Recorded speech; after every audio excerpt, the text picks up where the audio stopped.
Namaste. Namaste Arulji and Namaste Manojji.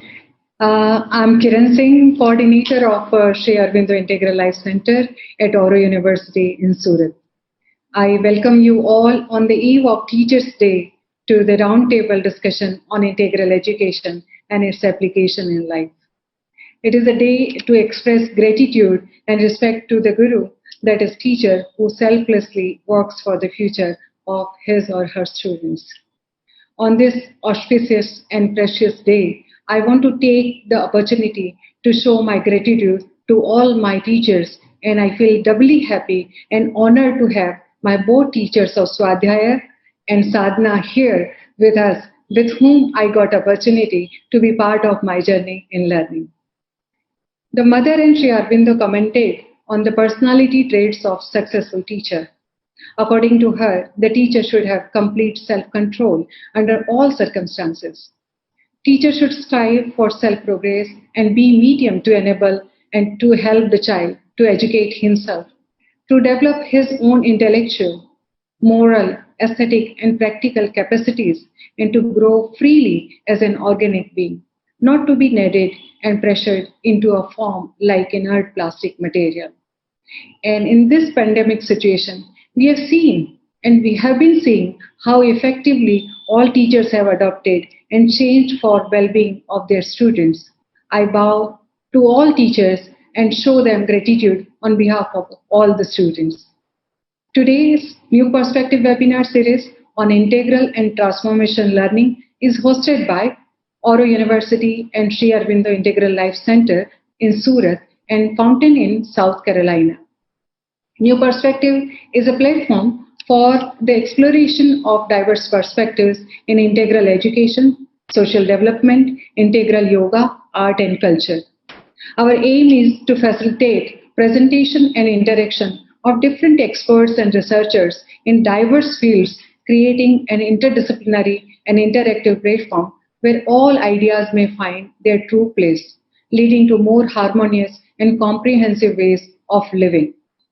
Today's topic of integral education explores how to present the concept of integral education in most comprehensive and intelligibly way through interaction and technology. So we are delighted to have between us two prominent speakers, creators and facilitators of courses on self-awareness at Auroville and IIT Madras, Sri Manoj and Sri Arul Devji. I welcome both of you, please. I myself have been privileged to learn from them in their online courses, hence I feel especially honored to introduce them. Manoj is passionate about the evolutionary yoga, psychology and transformational practice of Sri Aurobindo. He started exploring integral yoga in 1989, right after graduating as a production engineer. He did postgraduate studies in product design from National Institute of Design, NID, Ahmedabad in 1993. After a short period of working as a professional design consultant, he quit the profession and joined Auroville in 1995 to explore integral yoga and collective evolution.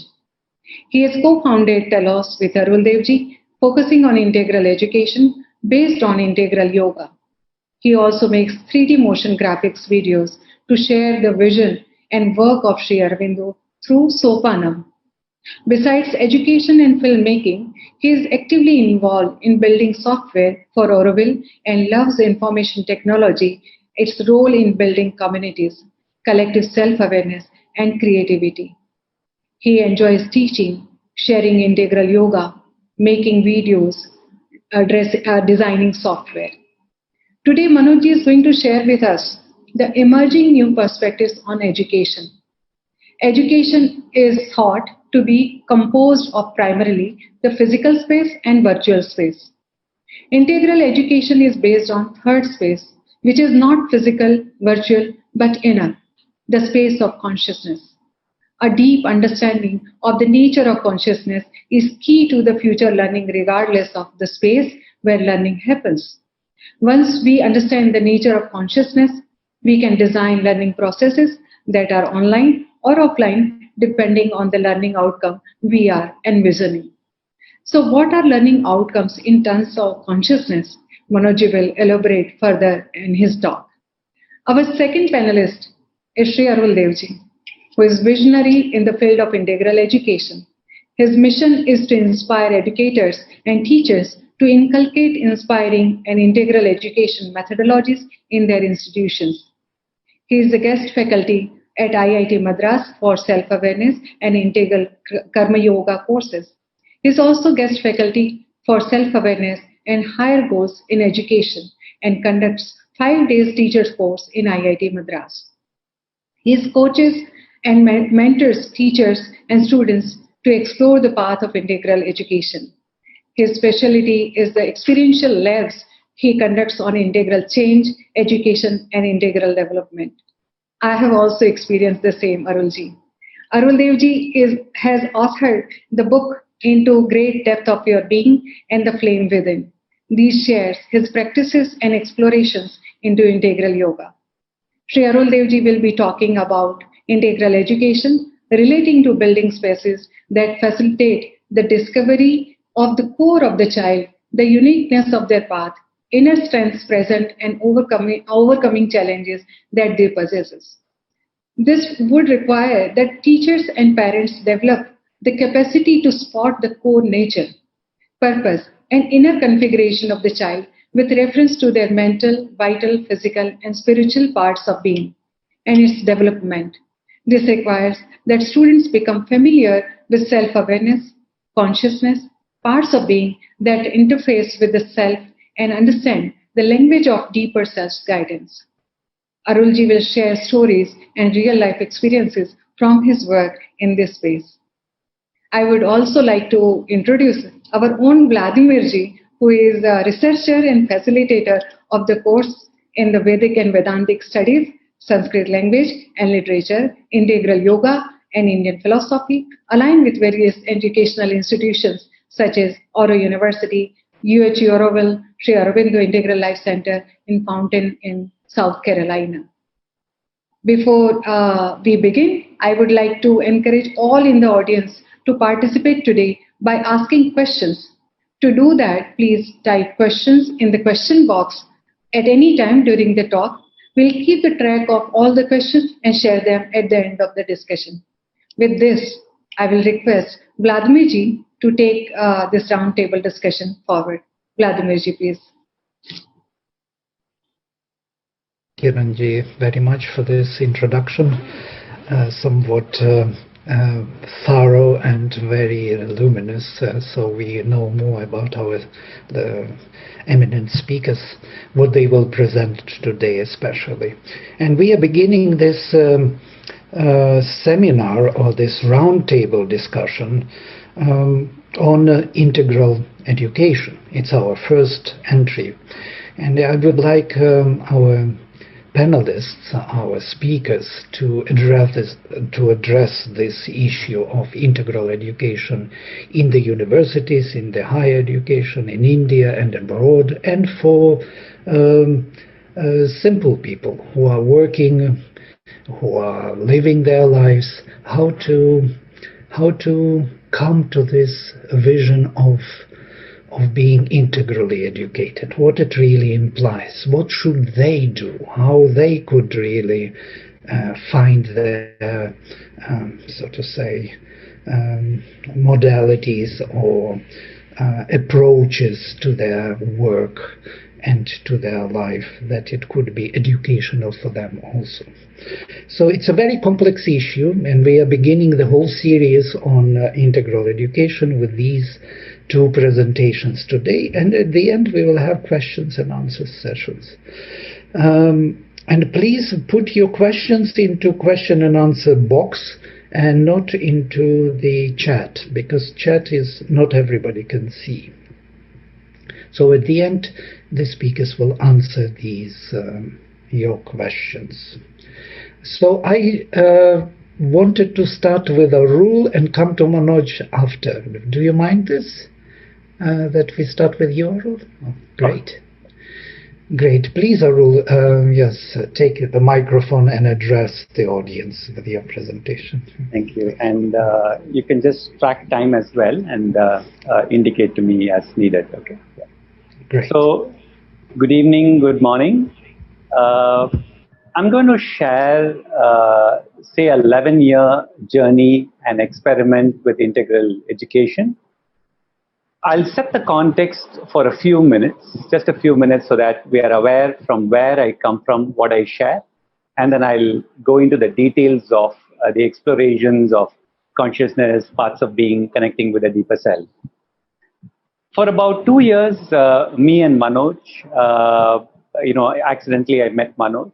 We resonated, and then we poured into many of the works of Sri Aurobindo, mainly Letters of the Yoga, and we arrived at the telos model, which goes into the different parts of the being. Around the time, I was lucky enough to meet a professor at IIT Madras who was starting the self-awareness course, 2011, and he invited in. The model was just right, and I found a garden to sow it in. So one of the first things I started doing was I simplified the terminology, made it simple, applicable to the wide world. And from then, from 2011 till now, been experimenting with this work with multiple age groups. I want to set the context on that. I've experimented with students 8 years of age, so somewhere 4th standard and above, till adult education, corporate, institutional heads, etc., etc. So the whole context of what I share is from a perspective of how can we have a lifelong journey of integral education, which means it is not just about the skills, the knowledge, how I live my life, etc., from an external perspective. It is also about how deeply can I connect to the wellspring within. And one of the biggest advantages I had was the work that we did, me and Manoj together, because there was a kind of a map to understand what are the different well springs within and to be able to go within that. And the context of much of what I share are things that I practice. I've tested with almost all these groups, and that's what is present in both the books. So one of the dimensions of consciousness. So before that, the aspect of inner gaze is something that has always been very fascinating to me. Like when I read Savitri, the word gaze comes several times. Now, consciousness exists on its own. So for example, let's take one thing, which is the deeper self, what we refer to as the deeper self, what we refer to as the psychic. Now, what has been described in the ancient traditions as something which is as small, like a small portion of a thumb, which is present deep within. Now, how do you connect to that? Now, one of the things I can say that the methodology I use. So, for example, 2011, this is the first course I'm doing at IIT Madras. Only the model and the keywords were there. We did not do the detailing yet. Course had started, luckily. So all I did was I printed the model, laminated it because it needs to stand for 4.5 months, gave it to them, and I used the method of knowledge by identity, not that high, but the methodology of that, which means directly connect. Okay, so that is the principal method that I've used across these 9 years of taking this work to different people. And of late, especially in the last, this year, I've been finding that it's becoming easier and easier to be able to do this with many people, to be able to directly connect. And I'm finding the virtual medium becoming more easy, more effective for this for some strange reason. So what is the consciousness of the deeper self? Something within is guiding. Let's say we can use any terminology, but the methodology that I have taken when I took the work, and I'm taking the work, is going beyond words, tasting the experience, and then understanding it, validating through a dialogue, verification through a dialogue, going deeper. This is the method I have also used to go deeper. So when we place our inner gaze, for example, in the heart region, we first come in terms of the surface heart, the heart of emotion, so to say, which is the heart which is connected with the world, other people, etc. And it is always interchanging. It is drawing in the emotions, energies, sadness, happiness of everybody. So I've also been deeply benefited by my guide, Dr. Vandana, with whom I've been taking guidance for the last 11 years. So one thing she has insisted is, Arul, when you go within any part, your gaze has to be neutral. Your gaze has to be neutral, because if it gets locked into that experience, you can't penetrate, there'll be no healing, no transformation. So the methodology I've used when I share this work with others as a facilitator or a coach or whatsoever is I've used the tool of natural breath. Drop into natural breath. There are so many breath works, but something about the natural breath, watching it, drops you into the present moment and gives you a certain neutrality. So if I can drop within into my surface heart, I come into the layer of my emotional space. The pluses and the minus, the past memories are also locked in. But if I can move my inner gaze further, deeper than that, you come to a region which somewhat has these properties: silence, a little bit, vastness, quietness, and something like a chant, something like an aspiration, something like a flame.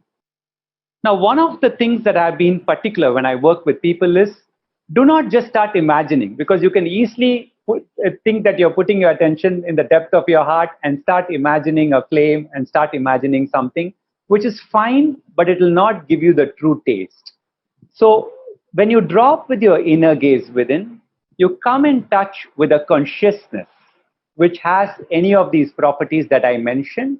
And when you stay with that, stay with that, stay with that, you identify and unite more with that consciousness within the depth of the heart, it comes forward.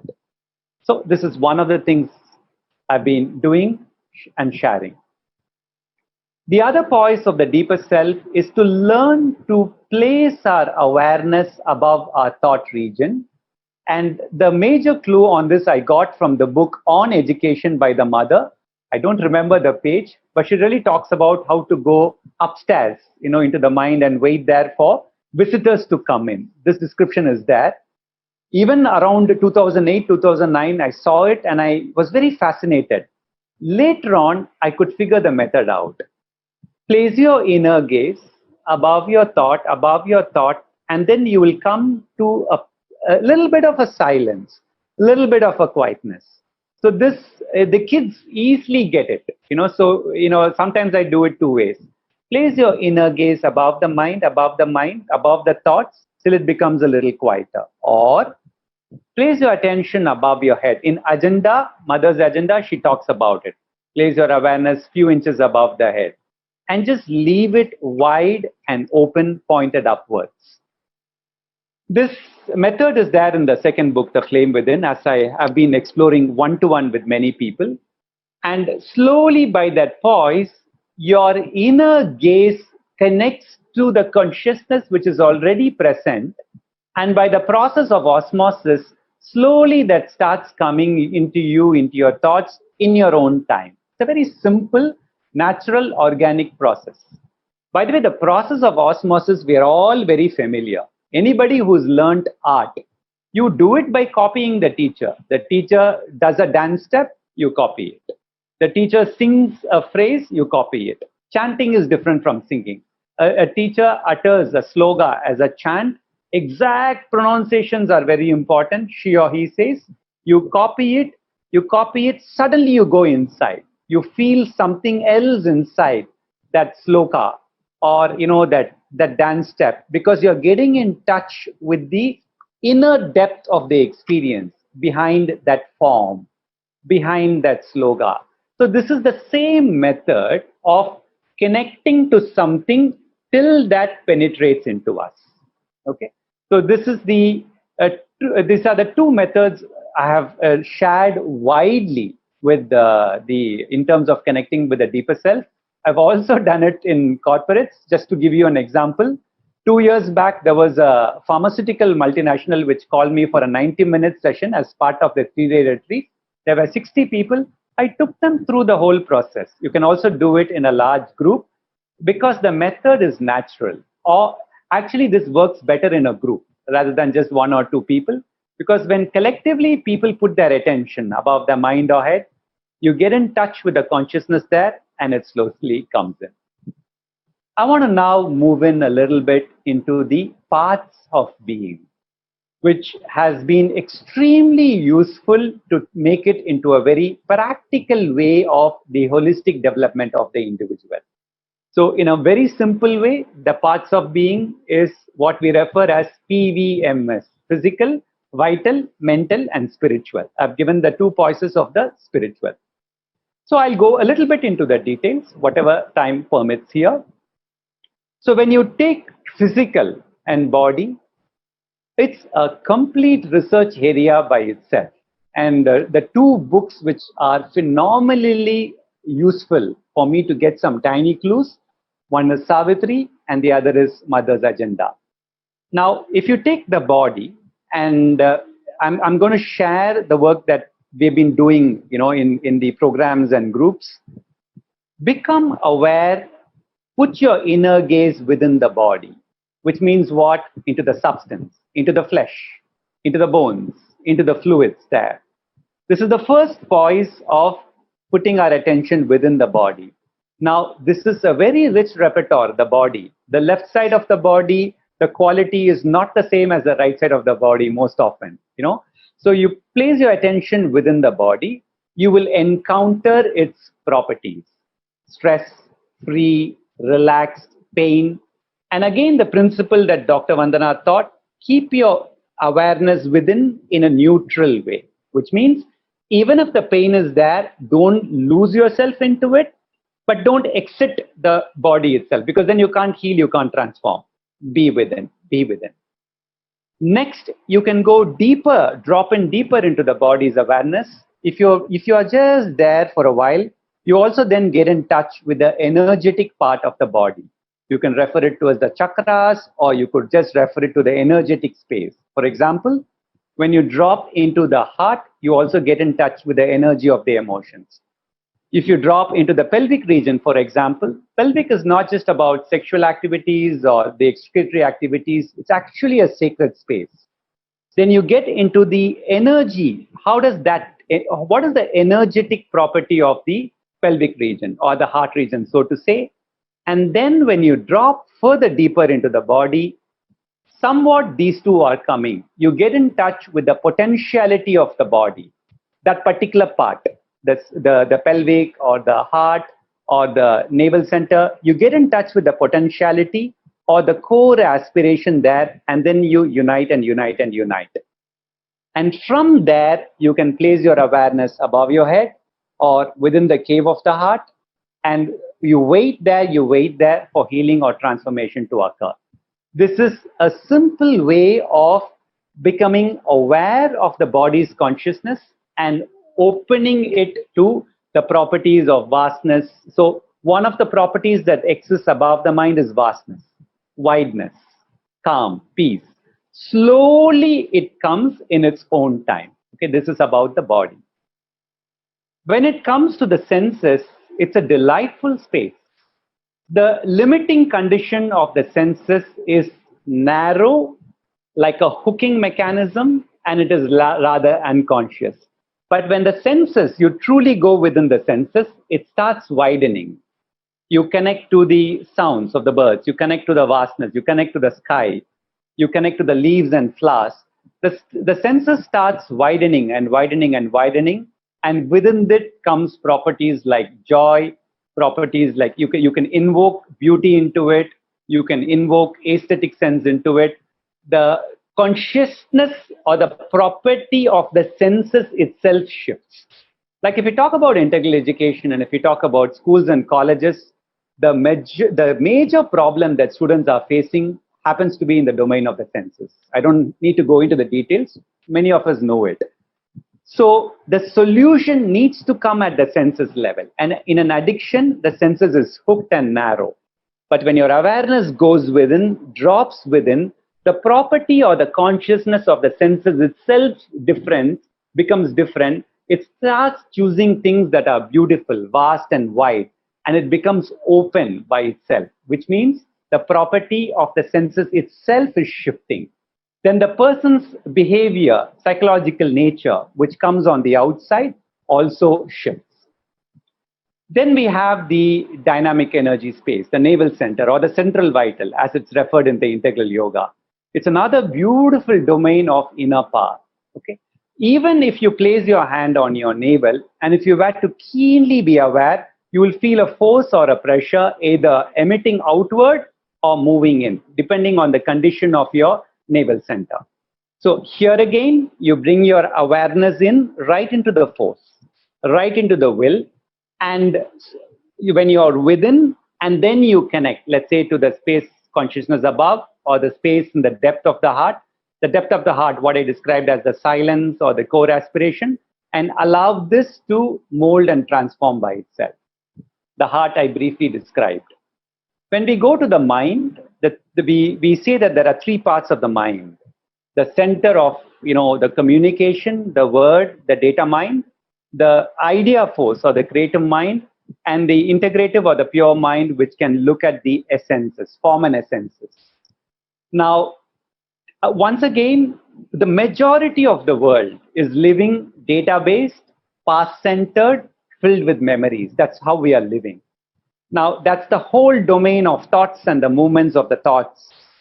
Now, if you learn to just, let's say, do a breath watch or through some kind of a practice, where you're standing back, then slowly the inner gaze can stand back from this movement of thoughts. And now you have a choice to place your awareness above or open your awareness. So the pure mind or the integrative mind can catch the essence of something. And I'll give you an example. This I teach parents and teachers. The child likes dancing. Dancing is a form. Okay. Now, what exactly the child likes about dancing is the essence of it. He or she may like the dancing because of the creative movement, or because of the beauty, or because of something else, capturing or spotting. So one of the things to build as a facilitator of integral education is your capacity to spot the core of the other. The core of the other and the parts of being operating, how it is operating. So when you place your awareness like that above the thought, and then you start developing the capacity to gather essence. You read a subject, what is the essence of the subject? You read a method, what is the essence of the method? You're in a profession, you have many methodologies of doing your tasks, but what is the essential principle? What is the pulse of the work? The mind can grasp, and the deeper self can also know it intuitively. Okay, so in the remaining, how many more minutes I have, Vladimir? Can you guide me on that so that I can tune in like that? Yes, you still have 5 minutes. 5 minutes, okay, great. Okay. So I want to now talk a little bit on the discovery of the core, which I think is a very important and essential process in the integral education. Mother has referred the process of individuation. You individuate first before you are able to offer something. So what is individuation? It's the process of finding out who are you, what's your core nature, what's your core purpose. Okay. Now, after doing this work, I've been doing for 25 years. From the beginning, I was guiding people to find their purpose. Of late, it's coming easy, and it's also easy to share. The discovery of the core is very simple. Whatever the child is resonating to, intrinsically and naturally, you have a gold mine within. So whatever the child is resonating, from the form, go to the essence. The essence gives an indication of the core nature of the child or the purpose that the child is resonating, or it could be an adult also. So for example, You sit and talk with a child. The child says, I like my uncle. Okay, what do you like about your uncle? I like the way he speaks. Okay, what do you exactly like? Well, I like the fact that, he's brave. He can voice something on its own. So when you go to the qualitative details of it, and you notice that the child is coming alive in the presence of that, then you can get a clue on the core nature of the child. Where is the will of the child going or the adult going? What is the person resonating to? And through that, you find the purpose. So, for example, if a child likes the field of doctor, wants to become a doctor, wants to become an engineer, wants to become a teacher, you go back and find out what exactly about that is resonating. What is the key resonance? What is the connection that the child is having there? And you help the child or the adult to get in touch with something deeper, which belongs to the core. Okay. Now, to kind of try and summarize the key method that I have been sharing, and now we are doing this course called Coaching with Depth. More than 80 people have been sharing so far with this methodology so that they can go ahead and do it in whichever fields that they are in. And the key thing here is direct observation. We have to learn to directly observe within us how our parts of being are functioning. If I had an experience once of going above and experiencing peace, and I'm recalling it by memory, it is not so potent. This moment, whatever I place my attention, and even if I get 1% of whatever I accessed earlier, it is still potent because a living channel is open. That to me is consciousness work. Consciousness work is a direct connection with the space above the head, which is the intuitive zone, the space in the depth, which is the flame that is guiding, the Agni inside us. But not only that, the parts of being are important because every part is also governed by a God, by a divine. Even within that, I can drop in. But in my humble understanding, the body is extremely important. When you do this whole process by keeping the body in your awareness, and you're able to drop from the body into the pelvic region, into the navel, into the heart, into the throat, first into the substance, into the energy and its sheer potentiality, the channels are open and we are establishing a living connection with consciousness. So that's my humble sharing for the day. Thank you, Vladimir. Back to you. Thank you very much. It was wonderful. I think there are already questions coming up about Swabhava and Sadharama, and I already anticipate your answers onto this because these are related topics. How to find your inner nature, your innermost, so to say, search in this manifestation, what you like, what you're looking for in different people, in different disciplines, in different movements, and that would be the leading kind of power or leading consciousness power, which would result in many ways how we are dealing with reality and our professions and why we choose those or these professions, what we are looking in those professions for. And that would be a very beautiful exposition. Thank you, Arul. Wonderful presentation. And now I would like to give microphone to Manoj and to address the audience. Manoj, please take your lead.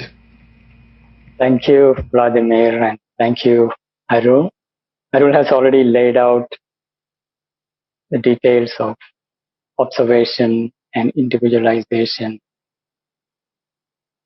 So I would like to start off from there because I work with young people who are 18 plus and up to 30. In my observation, that's a period when you have the accelerated movement of individualization. And when there is a right guidance at that time, there is a very high chance of the person finding their Sadharama. So we run a course called Sadharama. It is to help the youngsters to find their true calling. And So what we look for in the participant is the glimpses of the fire. That is, do they have some self-drive or a seeking? And are they kind of revolting against the existing systems? Are they unsatisfied with what is going on? Or are they just confused and lost or lazy? So we look for the fire element, that intensity of certain seeking. They may not have answers. They may appear to be confused, but as long as there is that seeking, they're not satisfied with things as they are. So often we get those who are like just finishing their college, or just about to get into college. They don't want to commit for 4 years, or those who are in the middle of their studies and found that it is not working, or those who finished their studies and joined professional life and they discovered that this is not working for me. Something is wrong. So we look for those people who have that sense that something is wrong and I need to find answer, and they have the drive and willingness to risk. Because the programs that we offer, we say this is not about your career, not about developing a skill and get a job. Nothing about that. It's about finding your true calling. And it's a lifetime journey. And what we can do is give you an initiation on the path. So it begins with the selection process itself. And when the parents contact us, that's a very clear sign that we are getting wrong students. So we say, no, unless the drive comes from the learner, is the learner seeking, then we have a chance. If it is the parent wanting a child to learn, that's a wrong thing. Already you are off the track. And in India, there is this huge problem of over-parenting and not really giving space for children to really bloom. And integral education, very first principle is nothing can be taught. But unfortunately, many people stop at that statement. It's very dramatic, very shocking. The other part of the statement is the knowledge is already there within the learner. And every learner is like a seed having the potential, awaiting the right condition for that potential to awaken and start sprouting and growing. So our task is to create conditions for this awakening. So we look for those who have that potential, readiness. They want to break the shell. They feel that they are somewhere caught up in a shell, just like a seed ready to awaken. Now you find yourself bound by the social conditions, social norms, systems. They just either becoming rebels, or they are a bit confused. They want to search or give up things and look for some renunciation and stuff like that. So we gather these people, and one of the most important things we found over the years is that creating a condition of safety where they feel safe to open up. And we make it clear to them, you don't have to be smart. It is perfectly okay to be confused, not to know, to be messy, to cry, to break down, and in fact, be ready to break down, be vulnerable. And how do we create a condition where young people come together and can be authentic in expressing themselves? So we have one of the practices called sharing circle. And this is a learning space where you simply listen. It's not a space to dialogue and discuss, but share from your deepest truth, and others simply receive it. And you need not make sense, but learn to express your deepest fears, anxieties, confusions, or insights. So in that process, they begins to connect with each other. They begins to get to know each other. We also have processes by which we map the life journey till then. and really be vulnerable to that process and expose oneself courageously. And we create conditions so that people feel bold enough to express themselves and to bring out the traumas they have gone through. Often when somebody comes to program and say, look, I don't know what to do in life. The career was going well, but then now it's not working. But as we go deeper into the person, then you discover that there was a relationship breakup. Or when we go further deep, when we discover that there are some family issues, there are parental issues, and it goes all the way to their childhood traumas and issues.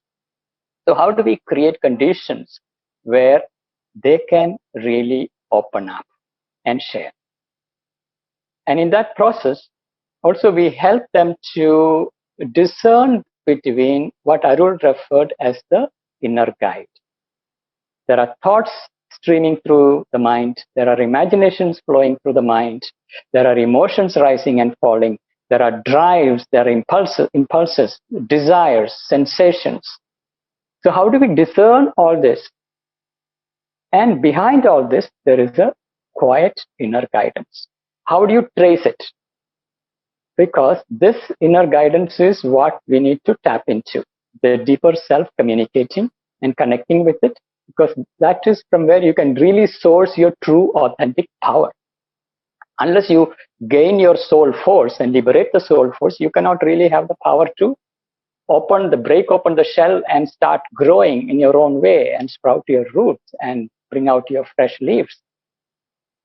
So we have processes to help them to understand what are your values that are on one hand inherited from society, but in contrast to that, what are your soul values? How do you identify?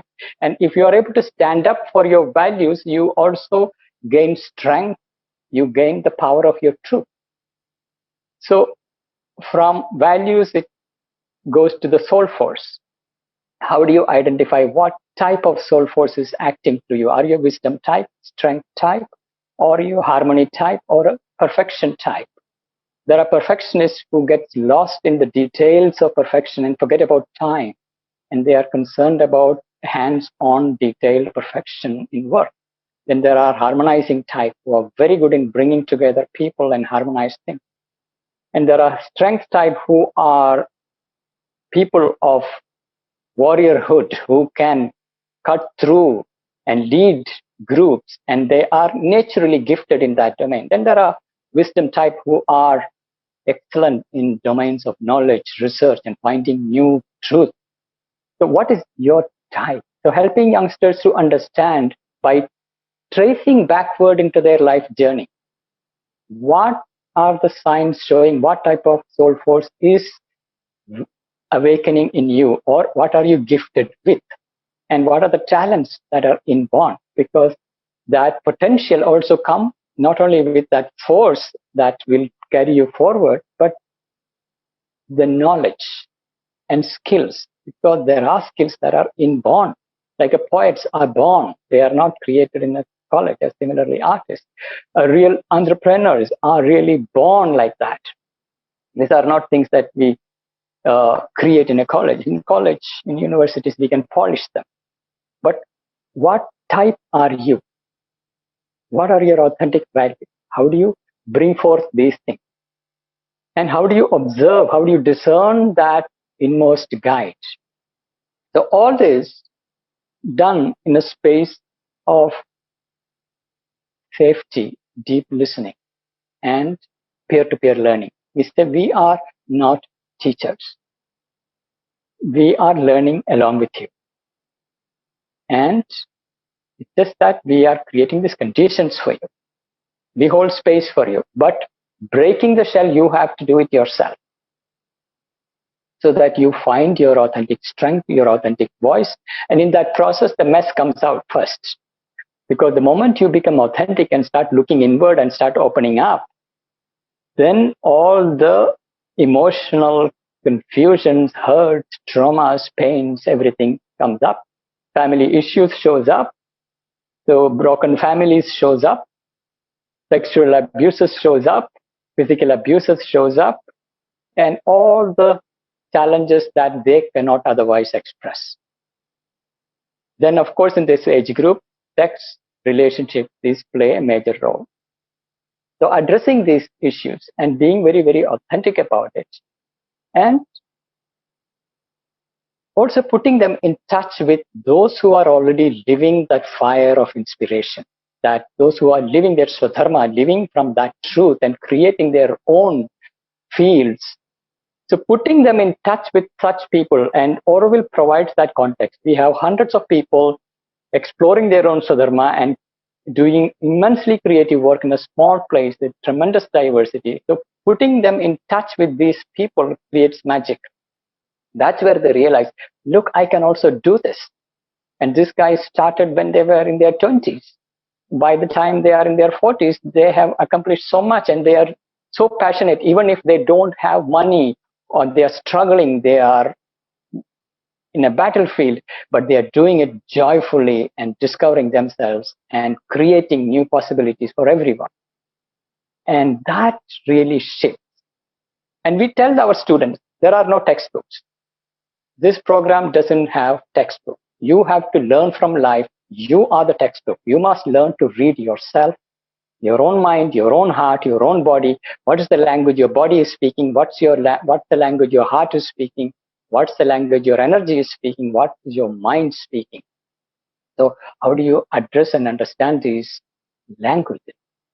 So we have journaling every day to understand, and there are specialized forms of journaling that help them to process the day and identify the insights that are arising. Insights are the moments when they are going beyond knowledge to understanding, or new patterns are discovered. And that's where also the inspiration comes. So insight comes with inspiration. And how do you convert an inspiration into action?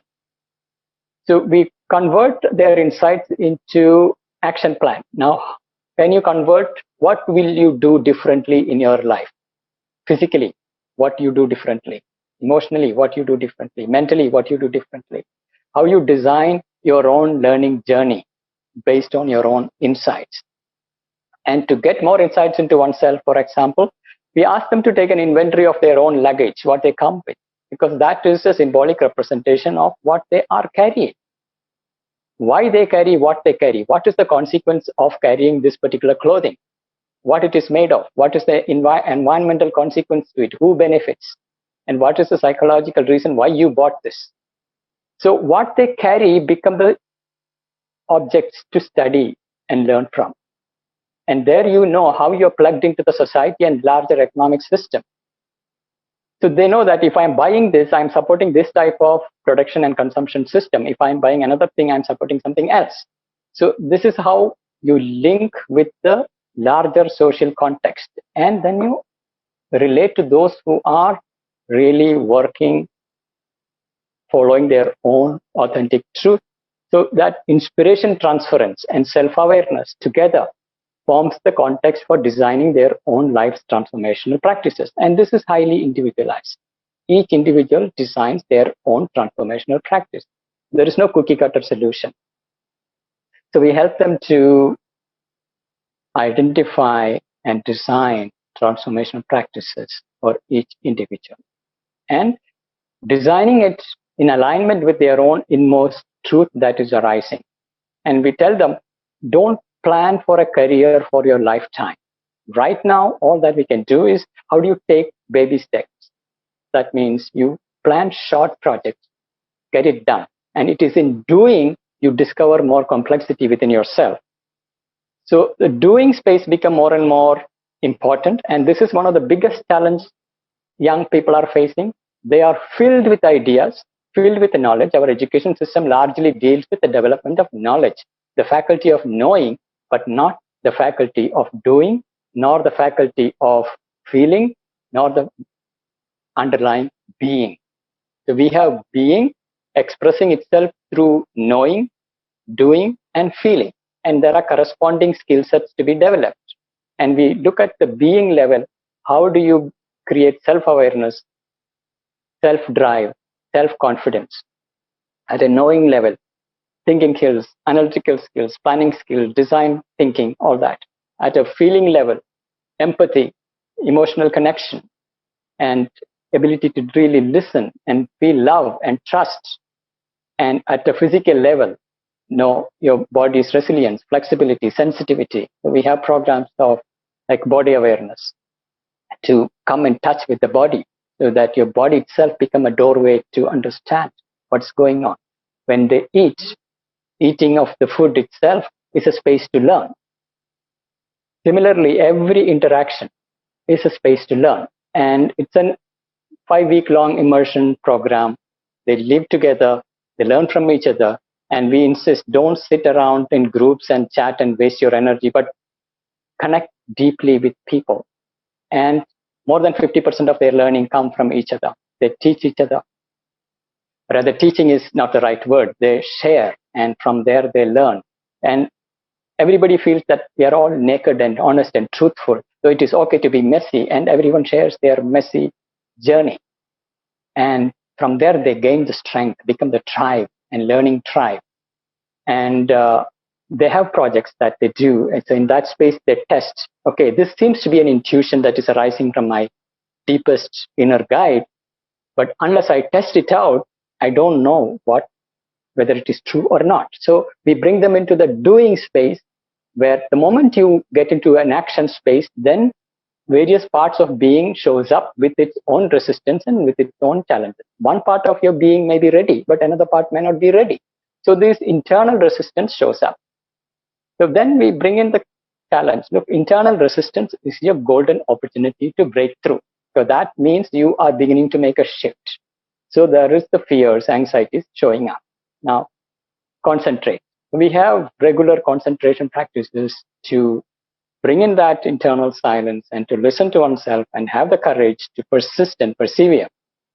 And so in that doing space is where breakthroughs happen, breakdowns happen, and the exhilaration of doing small things and discovering that, wow, I can do that. And there comes the confidence, the will develops, and that emotional blockages opens up. That means your energies are free to flow. And then the early childhood talents and the passions begins to show up and say, I want to now do flute and want to play this. I want to do that. Okay, you practice this. You try to do that. And people get onto their path. And we tell them, look, don't look at the future in terms of existing careers. Drop all that. You can combine things in extreme ways. Whatever be your interest field you combine, you will get completely new professions that are non-existent in today's world. So don't look at the world in terms of existing professions, but you create your own profession. That doesn't exist. Have the courage. So we are opening up that inner door so that the force awakens and the fire is awakened, kindled. And you say, now you're on the path. You walk on your own, but it is going to be a messy journey. You will have challenges. So we are still in touch with even our first batch. We have the learning community. They support each other. And what we are looking at is a lifelong journey, lifelong relationship. And 5 weeks is only an initiation. And relationships continue. The problems, as they go out, you really confront the challenges. Old buddies of laziness, confusion, and social pressures, everything shows up, and how you confront it. So these are the spaces where they really confront reality and confront limitations, and sometimes get into a deep fall into further confusion. But you need to cut through.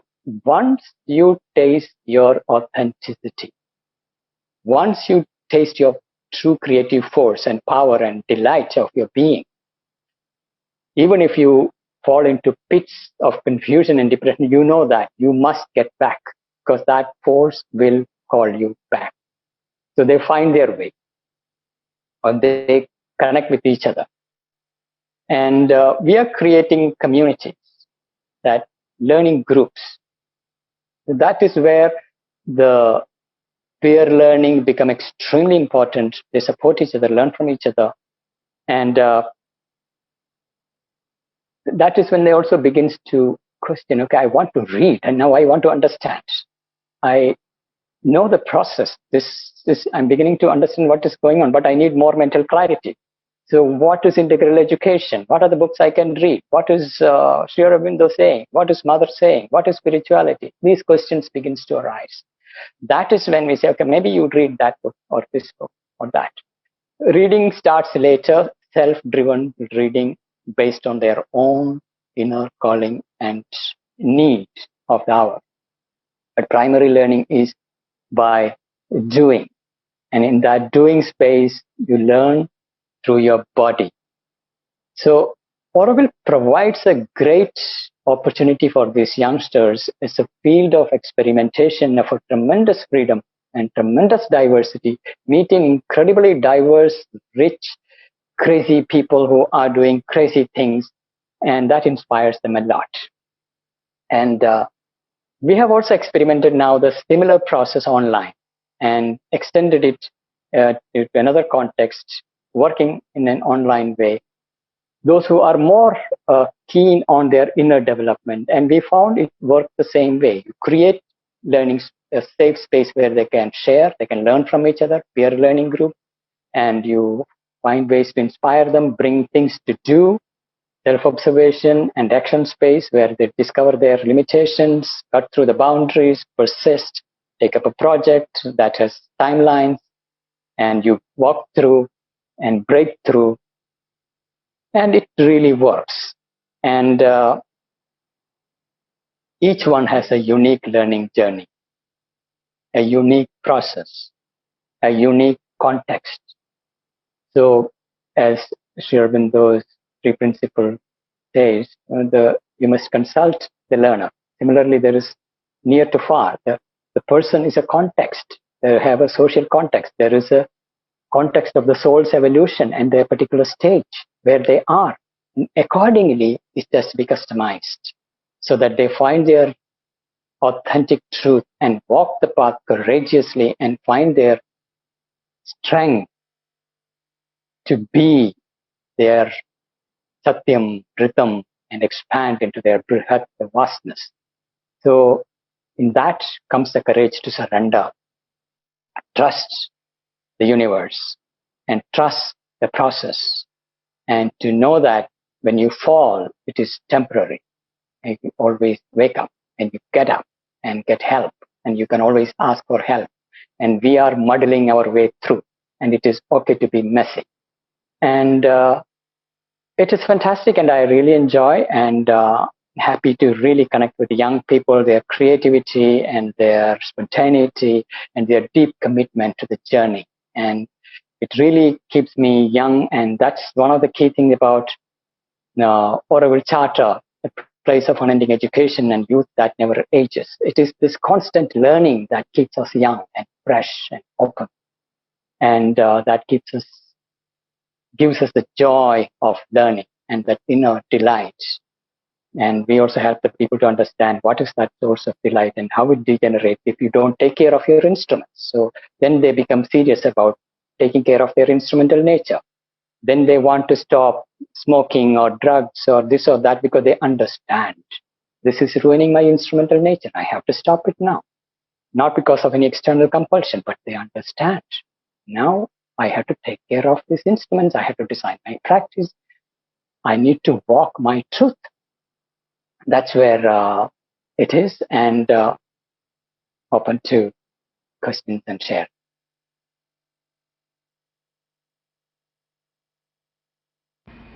Thank you, Manoj.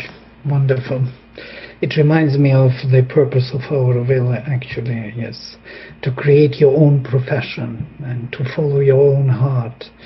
That means Auroville had to be a space, was designed to be a space where you could discover yourself through any activity. Activities are not for, earning your livelihood or making career or something of that kind. It was meant to be educational, for you to discover yourself more and more and deeply connect with your inner being and inner values. And they are definitely absolutely unique. Though you have types of knowledge, power, and so on, but types are not really describing the whole unique situation of the soul, of that Swabhava. And that uniqueness which you emphasize, it's very, how to say, inspiring, because for youngsters, that is the only thing that you take them seriously, that you accept them as they are, so they can do the journey and not you for them tell them what they have to do. It's beautiful. Thank you for this exposition. You are very complimentary together. It seems that like you worked together on this project. Wonderful. So we are opening to the question and answer session now. We are totally on time. It's marvelous. So there are 10 questions here. If you see them, some of them I may voice to you, because it will be easier. You can click on this and see for yourself if I am not covering something. So the first question, which is put here, is from Ramachandra Raju.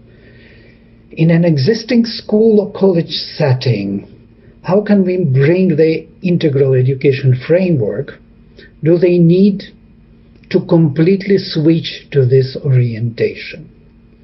It's a very provocative question. So who would like to answer it? Arul, maybe you, because you are from there. Mm-hmm. Yeah, so the work I've been doing for 11 years now largely has been with many schools and colleges. Some there and others they come. So see, the whole thing, what even Manoj shared or what I shared, is very fundamental. So when we go to the fundamental, and even Sri Aurobindo, like, much of the works, if you really go in, lays the foundation and then goes deeper. So the question of really switching orientation, see, there's a difference between form and essence. And also, one of the most important things in integral education, in my view, is practice, or what is called sadhana. So if you go to the essence of what, let's say, both of us have been sharing, or more people who are doing this work, you could bring it into practically any situation. Many of the people I'm interacting with are from Montessori, are from Rudolf Steiner, are from, Desikachari, Krishnamachari, many different fields. And it doesn't matter, because it is a vast thing that we are looking at. So it's not about any switching or, it's more about adding to the depth in terms of either understanding it or experiencing it, which comes from the practice. So that is my personal view. I've actually not had this trouble at all. And that is one of the reasons I've made it into very simple English words. So for example, the dynamic energy is called the central vital. So when I take it to the normal people, I just say this is the domain of dynamic energy, so that one truly tastes it and then they go into the consciousness of that. So this difficulty doesn't exist if we take it into the real sense of the universality of these things. Mm-hmm. Thank you. There is another question here. What is Sadharama and what is Swabhava? How to relate these key ideas for diagnosis work on the consciousness. It's from Alok Mohanty. I think it is for Manoj. So dharma comes from the inmost being. You are born with certain work cut out for you. Like you are like a seed that has come with certain potential. You either become a rose or a sunflower or a jackfruit, or you are different types. So there is a dharma that is unique to you. You're born with it. You are meant to do that. And there is a rhythm of its unfolding. So that is where the dha and dharma comes. You have something to unfold. You carry within you something that is to be unfolded. Now, Subhava is where the soul forces come into the picture, the diversity of different expression. For example, you are meant to do something in the field of, say, agriculture, farming. So if you are, say, a wisdom type, you will be looking at agriculture and farming from a research perspective. There is this knowledge about the ecosystem, and there is the whole harmony of nature, and your farm is a lab where you are learning and students are coming and you are nurturing not only the plants and the students, everything. You are bringing wisdom into them, and you are also learning from that. You may be writing about it. But if you're a strength type, for you the farming is a social transformative action, where there is the farming happening with it going into the hands of Monsanto and all kinds of corporates, and we need to have freedom and political freedom, and farming is a message to liberate people and to become independent, food sufficiency, independent social movement. So for you, it's a means for social transformation, and you are into policy, action, activism, and farming is the means for it. But if you are a harmony type, that is your Swabhava, and then you will be looking at how do you optimize resources, harmonize resources, and produce wealth of food for all, welfare of all in abundance. On the other hand, if you're a perfection type, you really love your plants and you love to do hands-on planting and harvesting, and perfection in its manifestation of beauty, physical order, harmony, beauty, everything. You are a very, very hands-on person, happy to day in and out work with your hands. So that is like, according to Swabhava, no matter what field you are, you will do different things. You solve things differently. So that's the difference between the Sadharama and Swabhava. Swabhava orients you the certain way you solve it. Wonderful. Yes, it's very, very interesting, your answer. Yes. It doesn't matter in which field you are, whatever profession you have, if your Swabhava is leading you to knowledge, you can be a teacher who wants to serve, and then you will be at service of the community, or you can be a harmonizer, you can be a learner, researcher, constantly researching with your students, learning yourself, that is the man of wisdom and knowledge. Or you can be a leader, and providing leadership, teaching everybody how to lead themselves. So, and you are a teacher, so that's why we have so many different teachers in the school, different types. The same in every field. So profession is not really locking you down. It just creates a context in which you can express that Swabhava. Thank you. Thank you, Manoj. Beautiful answer. There are more questions. So people want to know about the courses also, and that is to Arul, that you have been talking about a course. Can we get the details? And also to Manoj, you are running courses. So please inform the people. There are several questions about the courses and how to come in touch with you. I think the most simplest is you could write. I'm on Facebook, LinkedIn, etc. My email ID is aruldev, an additional V at the end, @gmail.com. Aruldev, an additional V at the end, @gmail.com. I could write that. Yeah, you can actually put it into chat for everyone if you want, so everybody would have your email. Just type it out there in the chat for everyone, for attendees and panelists, so they will have the link. And Manoj, to come. Yeah, I run. There is one course called Sadharama that happens twice a year. That is for the age group 18 to 30. It happens in Auroville. There is another course called Swadhyaya. There is no age limit to it. It is online. It is open to anybody.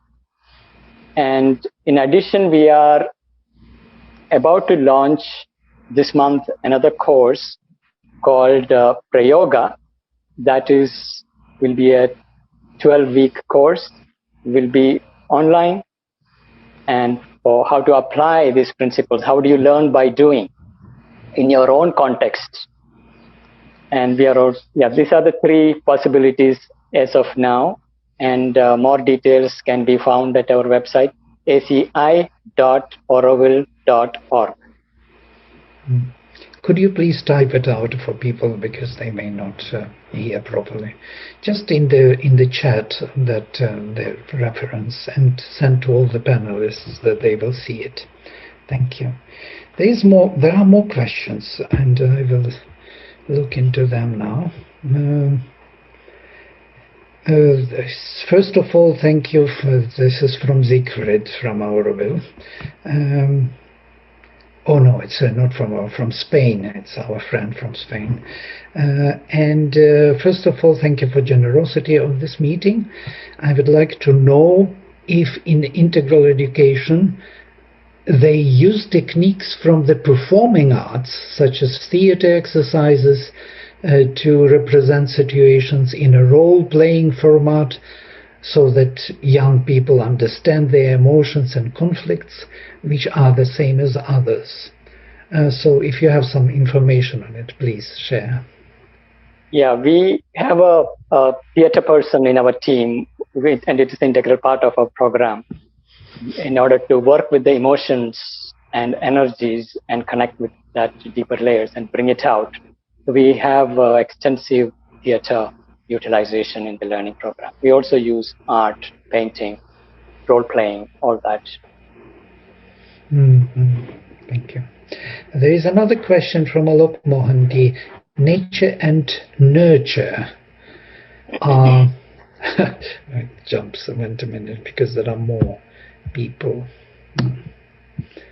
Nature and nurture are molded by evolutionary spark that wants to evolve further. It has past samskaras playing out.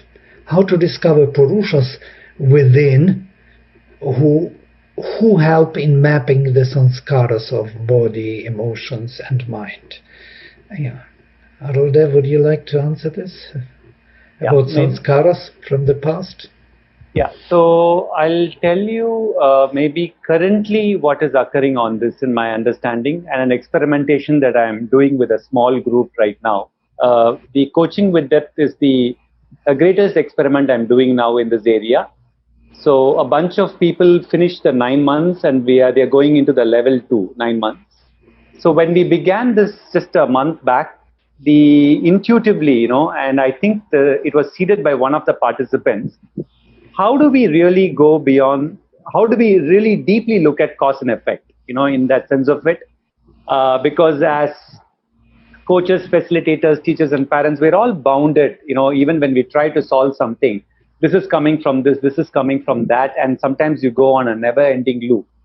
So the intuition or the inquiry right now is, can we be so much into the present moment that we go beyond, this cause and effect loop that is going on, and we're still working our heads around it. But the clue that I'm having is what I described at the body level. Body, energy, and then drop into the potentiality. Today evening, again, when I was taking a walk, because I was part of another session today, and I took an evening walk to catch the sun a little bit, and I was doing the same thing with the mind. I think going very deep, within each part, let's say the mind or the emotion, you really go to the beingness, of that which can stand, but yet show its true property and potentiality, which is beyond the surface, cause and effects and all that. Not that this will just go away by itself like that, but that's not really the point. But getting in touch with this potentiality, and then from there, acting on this seems important. And very interestingly, the first clue I got this from a Christian nun last year when I was doing some work, and we were working with the body and the parts of being. And she said, Arul, when I go deeper, I'm able to sense the core aspiration of the part. That was the time when I was actually writing the Flame Within book. So that inquiry led me to the aspiration. But even more deeper seems to be, let's say, take the mind or the emotion or the senses or the body, drop within, we seem to come to a core potentiality of it. I'll just give you an example to keep it practical. The pelvic region, which is a mystery actually for me more and more now, when somebody drops in deep, I have seen that they get in touch with an extraordinary power, extraordinary light, extraordinary vast creativity. And it seems to differ from person to person, but this seems to somewhat indicate the potentiality. And this person I'm referring to had years and years and years of difficulty, many years. But yet, when the person dropped in deep, there was an absolute connection with the state of beingness of that particular part. And then working on the surface becomes easier. This is what I'm discovering in the one-to-one practices. We can share more later on this, but this is my current understanding. Wonderful, thank you. There is one more question. There are several more. For Manoj, I have grown up with a traditional education system. When I listened to you, I felt this is the way I should have been educated. What can I do now? I have crossed the age of 40. It's a perfect time. There are two crisis points in life. One is the quarter life crisis, that is in your early 20s. And second is midlife crisis in your 40s. So it's a great window of opportunity, and it's never too late. And one need to just gather strength and jump. Maybe you can add to this the idea of unending education, which we have in Auroville, what it means, what it implies actually. Yeah, it is also a good time in the sense you have to a certain extent done with the basics. Money, sex, family, all these things. Usually by 40, you have had your sufficient experience and you're looking for something deeper. So there is certain maturity and readiness. And so in that sense, in Indian system, we have this brahmacharya, garhastya, vanaprastha, sannyasa. These stages have been identified where we are actually beginning our true inner work and growth in our 40s. So if we are willing to have that courage to accept and drop the current existing social norms and see that I'm just beginning my learning journey and look for those doorways where one can connect with the delight of life and that creative force that awakens, the inspiration that comes. And we use this process of following the trails of delight. Even for dealing with obstacles in life, if you focus on the obstacles, you will not find energy to cut through. But if you focus on what inspires you and tune into it, go after it, you will find the necessary inner force and strength to cut through all the difficulties, and you will find your way. And it's really a fantastic time, the 40s. Thank you, Manoj. You know what Mother said when she was 80? She said that now I am ready to live. Finally, I acquired enough material wisdom to just live fully life. So it's never late. 40 is a good time to start. There are more questions here.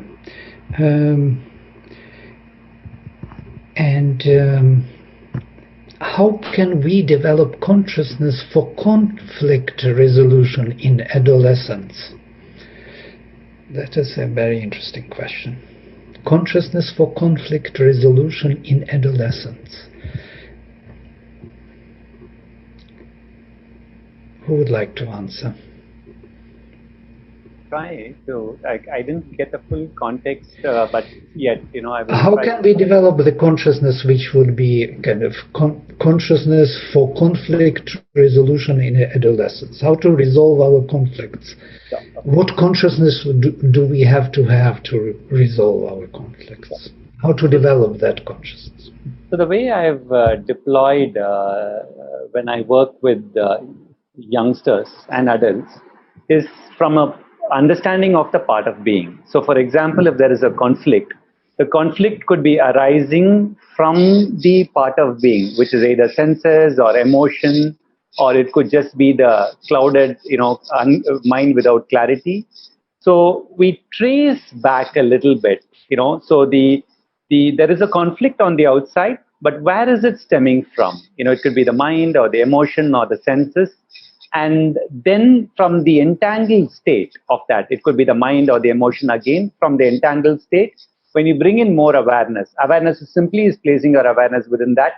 Or when you purify or develop it and you open it out a little bit, by itself, the consciousness comes forward. Or whatever is that part for you, for that particular person, whatever is that potentiality starts coming forward. This is the method that I have deployed. Yeah. There is a question from Shruti Jain. Thank you so much for a wonderful session. I'm working with age group 11 and 15 years old. I come across children who need support and help to identify and realize their future path of learning. Sometimes they are not able to connect with the teaching learning processes. Certainly, there are a lot of reasons behind that.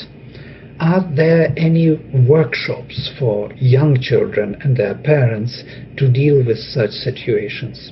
Please suggest. Well, I'll take this question.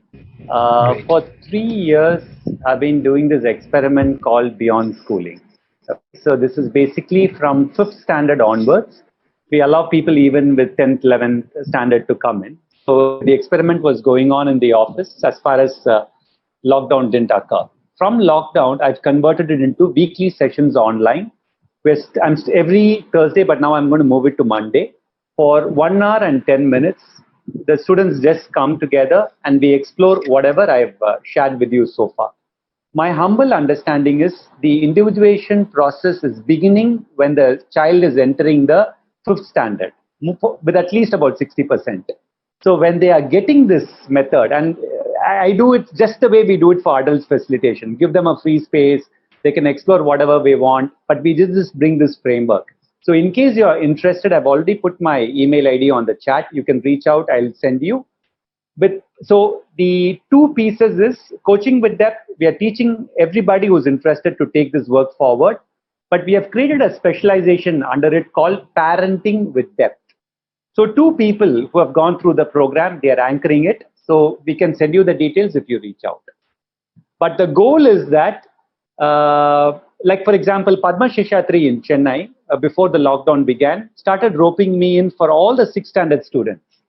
And we were addressing the key difficulties that they have, but more from a parts of being, more from a core angle.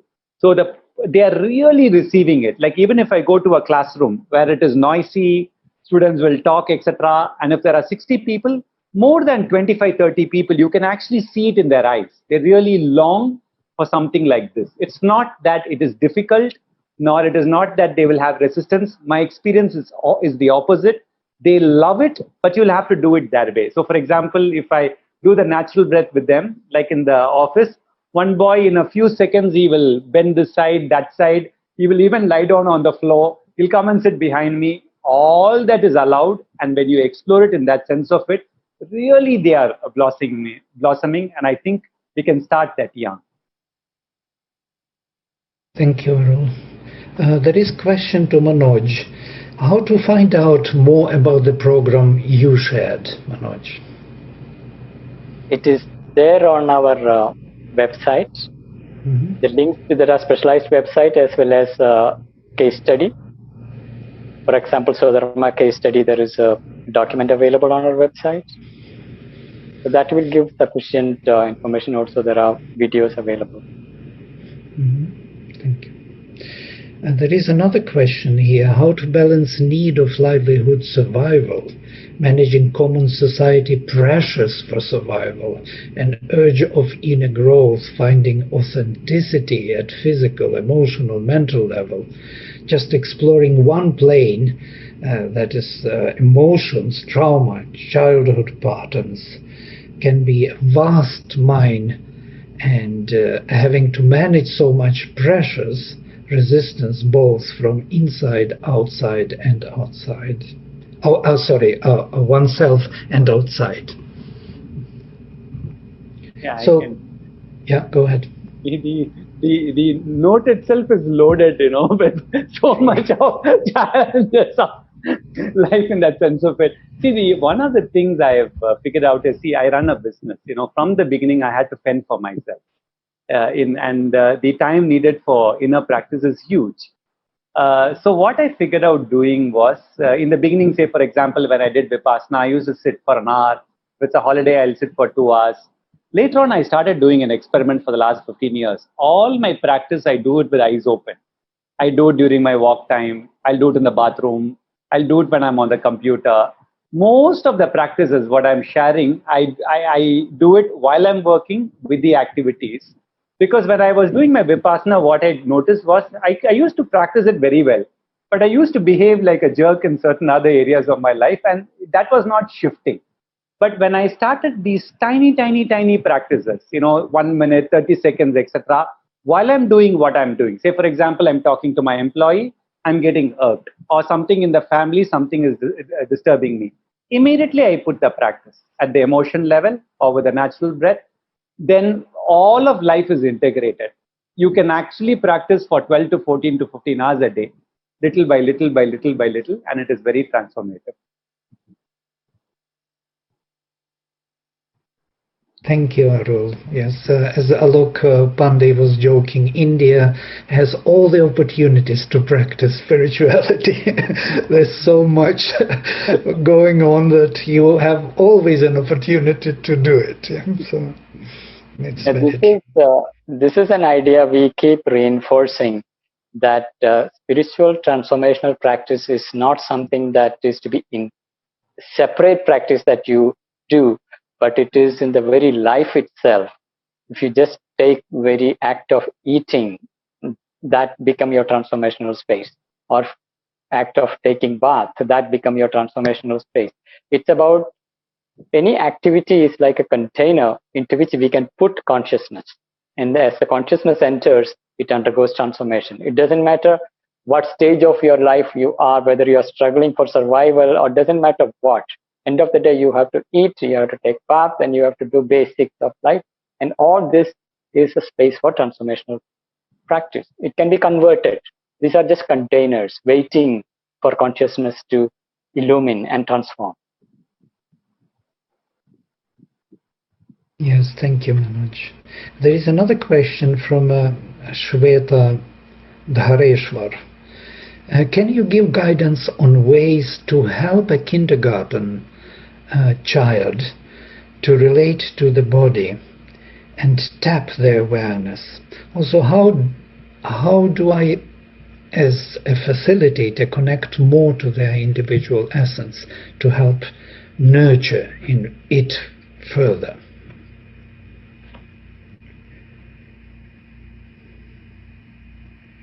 I have not worked that much, so it won't be authentic if I answer. I have not worked that much.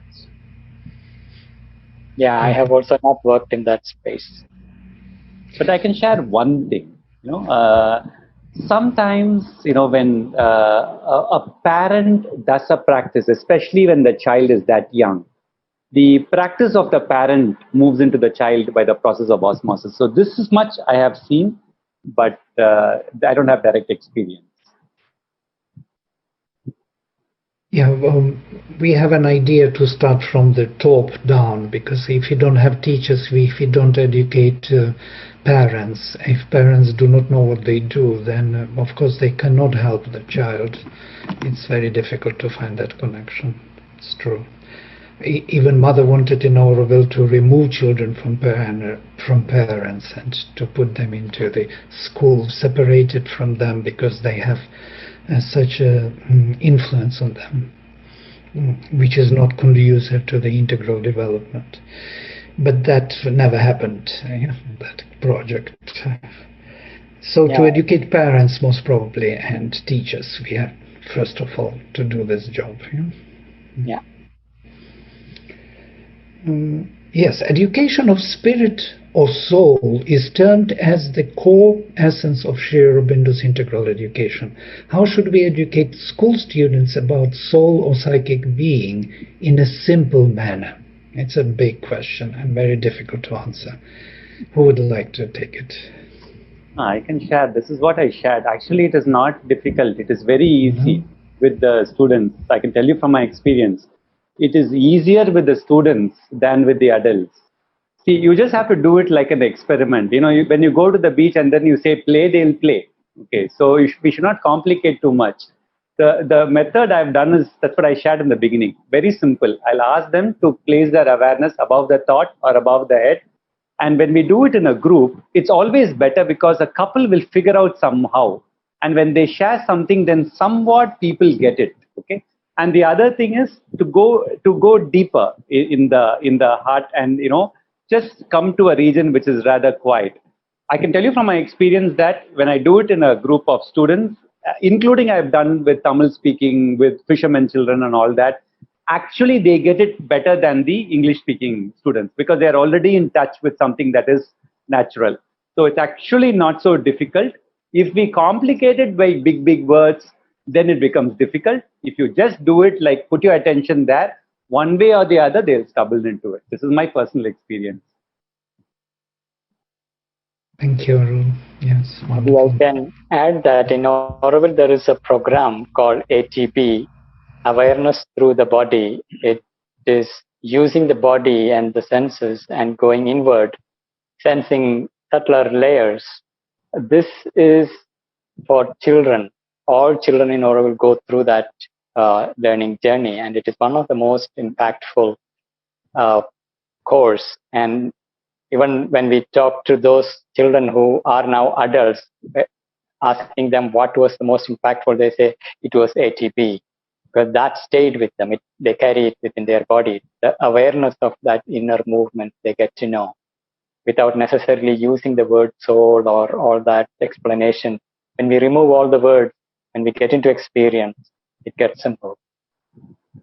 Thank you. It's a very good answer to that question, how to deal with kids in the kindergarten, how to bring awareness of the body and become aware of oneself, not to be totally dispersed and lost in the context. Very beautiful. Yes, that awareness through the body, which is called now, before it was called body awareness, which is a very beautiful course. And there is a book written by a Loka, by the way, so you can read and maybe apply this in your school environment.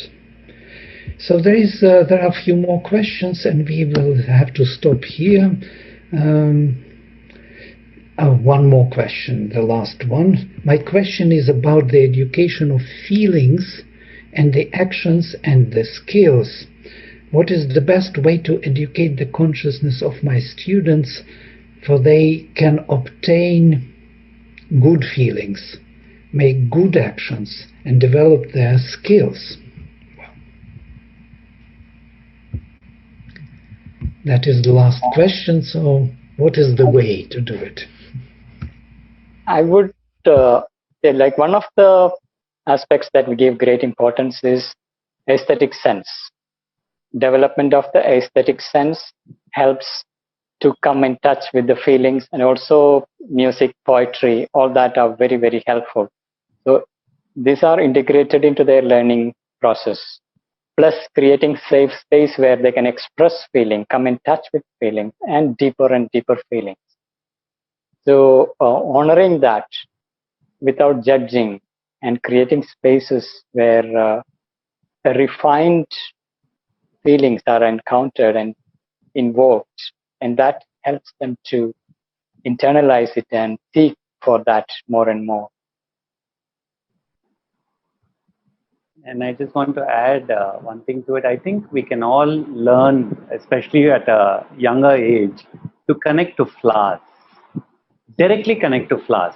One is to know about it through what has been written, but directly connecting to flowers at a very felt level opens the feeling, opens the heart, and it's a fantastic healing mechanism.